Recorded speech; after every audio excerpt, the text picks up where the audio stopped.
Well, as we're recording here, we're mid-December 2021. Quite a year, Darin Myers, hasn't it been? Absolutely.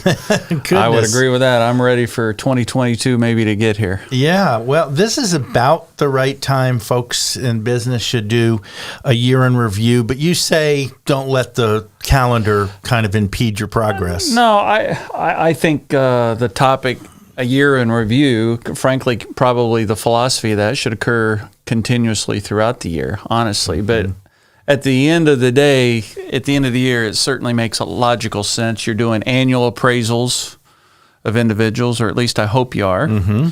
And I think it gives the business owner an opportunity to say, hey, it's time for me to step back either individually or collectively with the team and do a team assessment, a year in review. Okay.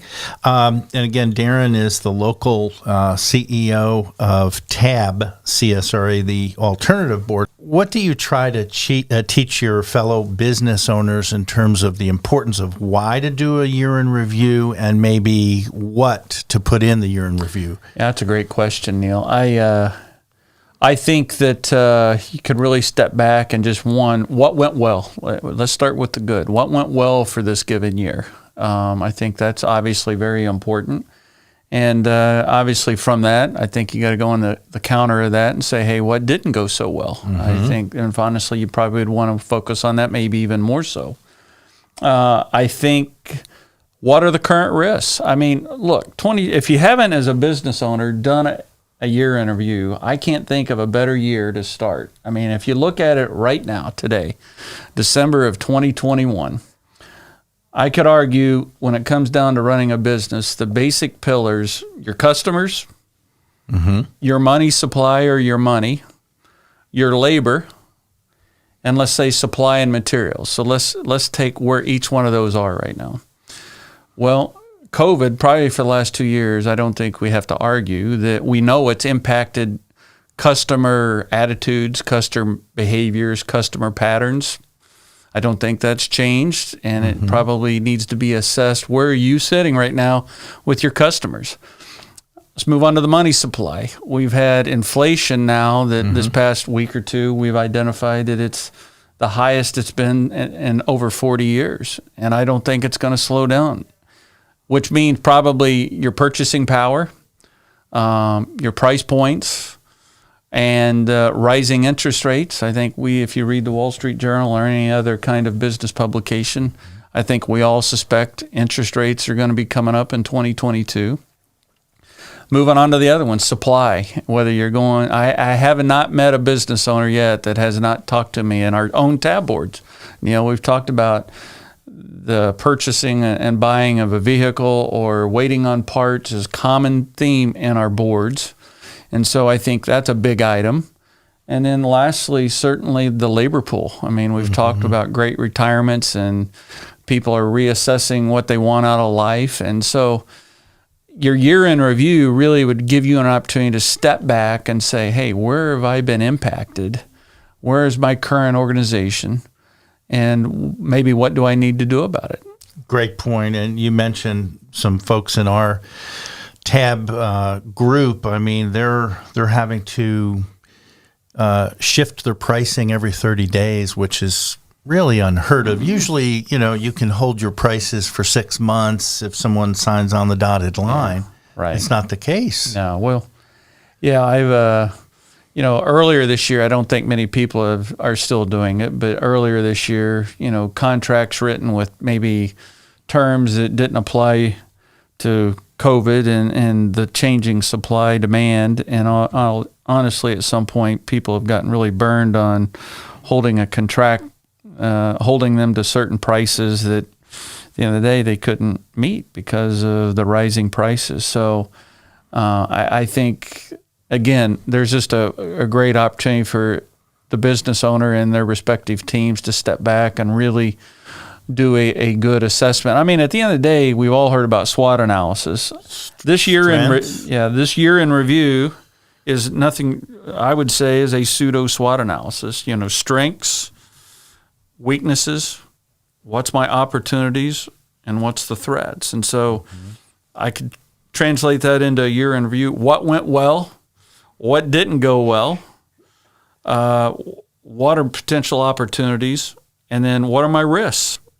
I think a year in review is certainly, you could argue it's a SWOT analysis for a given time period. Do you think most business owners do either? Well, I don't know. I think the purpose here of this podcast, in my mind, is trying to reinforce the importance of it. So whether you do or don't, I would say you need to. I can tell you, as many know, I was the vice president out at Plant Vogel, and I'm not trying to make small businesses corporate America, but at the end of the day, the concept really applies, and we did assessments of ourselves throughout the year and certainly at the year end as well. Year-end review certainly makes sense from a timing as well, because as you go into the upcoming year, people are modifying their annual plans. If you currently have a plan, your SWOT analysis or your year-end review allows you to either check or adjust or modify your existing plan. And for those that maybe don't have a plan, it certainly would be the foundational material and information that you would use to start a 2022 plan. Well, you mentioned inflation, labor, COVID, supply. Is there anything else? No, those are four pretty important aspects for sure. How do you think these areas have affected the business leader's role in 2021 and, of course, moving into the new year? Well, it's a great question. I need to really step back and think on that one a little bit. I would tell you, one, we're all creatures of habit. Mm-hmm. We all say things like, if it ain't broke, don't fix it. And I think some of that is that COVID or otherwise, I think we're battling to some extent human nature. But I think the situation that we currently find ourselves in, business owners that need to really step back and be honest and candid with themselves and be willing to listen and change and listen to diverse viewpoints. I think that's would be very critical. And again, if your company or if you're a business leader and you have interest in sharing some of your opportunities and some of your issues, there are some willing business leaders that are willing to help in a confidential manner. And I did notice a few of my colleagues did have plans ready, and I felt a little bad.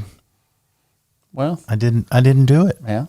But I know I need to have a new partner, and so that's a good time for us to transition into doing that and making the plan. Well, absolutely. I think that our last board meeting, a couple of our members did bring in their year-end reviews and chatted on some of the things that were bothering them and what they were going to be able to do with it going forward, which I think is what we're going to talk about in January at our board meeting is our annual plan. So right. Largely what I'm talking about here today is our December topic was the year-end review, and then our January and February topics are going to be about our annual plans.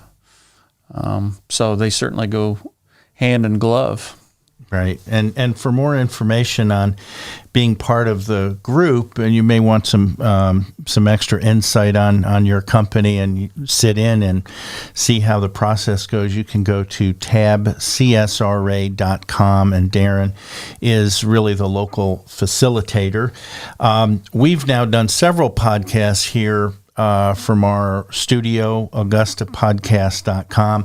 They're making plans into the new year. They're going to be adding some equipment, some extra lighting. They're looking at their marketing, and they're inviting different organizations and companies to be involved. So we wanted to give them a little plug. It's AugustaPodcast.com, and their YouTube page has interviews from Deke Copenhaver interviewing business leaders to marketing, and there's so many different aspects. So